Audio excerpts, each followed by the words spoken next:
Hi అండి, welcome to Varahi cooking and DIY. నేను మీ శివ. అందరు ఎలా ఉన్నారు? ఈరోజు వచ్చేసి authentic Kerala special black halwa ఎలా చేసుకోవాలో చూద్దాం. దానికి ముందుగా 3 కప్పులు అంటే 520 గ్రామ్స్ అండి. మన ఇంట్లో 250 ml ఉంటుంది కదా, దాంతో 3 కప్పులు పైన 2 టేబుల్ స్పూన్లు బెల్లం తురుము తీసుకుని ఒక హాఫ్ కప్పు వాటర్ యాడ్ చేసి పొయ్యి మీద పెట్టి కరెక్ట్ పెట్టుకోండి. అది ఫస్ట్ పక్కన పెట్టేసుకోండి, ఎందుకంటే అది కంప్లీట్గా చల్లారిపోవాలి.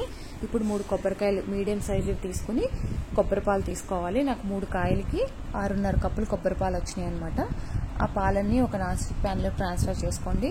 దాంట్లోకి ఇప్పుడు మీ దగ్గర బియ్య పిండి ఉన్నా, మైదా పిండి ఉన్నా, గోధుమ పిండి ఉన్నా ఏదైనా పర్లేదు, 1 కప్పు యాడ్ చేసుకోవాలి.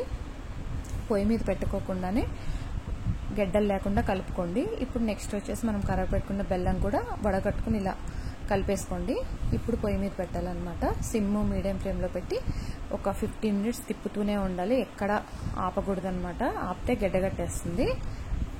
బ్లాక్ హల్వా అని ఇలా కలర్ కొంచెం తక్కువగా ఉంది, లైట్ కలర్లో ఉంది అనుకుంటున్నారా? ఏం లేదండి, మనం తీసుకున్న బెల్లాన్ని బట్టి మనకి కలర్ వస్తుందన్నమాట. నేను ఇక్కడ ఆర్గానిక్ తీసుకున్నాను. ఆర్గానిక్లో కూడా బ్లాక్ది ఉంటే మనకి కూడా బ్లాక్ హల్వా లాగానే వస్తుందన్నమాట. నా దగ్గర ఇదే ఉంది ప్రస్తుతానికి, నేను అదే యాడ్ చేశాను. ఇప్పుడు అలా తిప్పుతూనే ఉండాలి. 15 మినిట్స్కి ఇలా కొంచెం చిక్కపడుతుందన్నమాట. ఇప్పుడు ఈ స్టేజ్లో మనకి ఒక 3-4 టేబుల్ స్పూన్లు నెయ్యి వేసుకోవాలి. నెయ్యి మేము ఎక్కువ పట్టదు దీనికి, ఎందుకంటే మనకి కొబ్బరిలో కొంచెం ఆయిల్ ఉంటుంది కదా, దానివల్ల నెయ్యి ఎక్కువ పట్టదు. 3-4 టేబుల్ స్పూన్లు నెయ్యి వేసి ఒకసారి కలుపుకోండి. ఒక 5 మినిట్స్కి అంతా దగ్గరికి వచ్చేస్తుంది అనమాట. మనకి హల్వా ఎలా రెడీ అయింది అంటే, ఇప్పుడు ఈ ప్యాన్కి అంతా అంటుకుని ఉంది కదా, ఇంకొంతసేపటికి మనకు అంతా దగ్గరికి వచ్చేస్తుంది, ఎక్కడ అంటుకోదనమాట. ఎక్కడ స్కిప్ చేయకుండా చూడండి, మీకే అర్థమవుతుంది. ఇదిగోండి ఇలా అంత దగ్గరికి వచ్చేస్తుంది అనమాట. ఆయిల్ కూడా అంతా బయటకు వస్తుంది.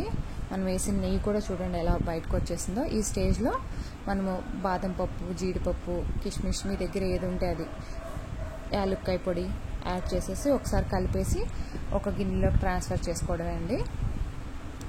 ట్రాన్స్ఫర్ చేసుకుని స్పూన్తో పైన ఇలా సెట్ చేసేసుకుంటే, అంతా సమానంగా చేసుకుంటే మనకి ఒక 4-5 గంటలు పడుతుందండి ఇది ఆరడానికి.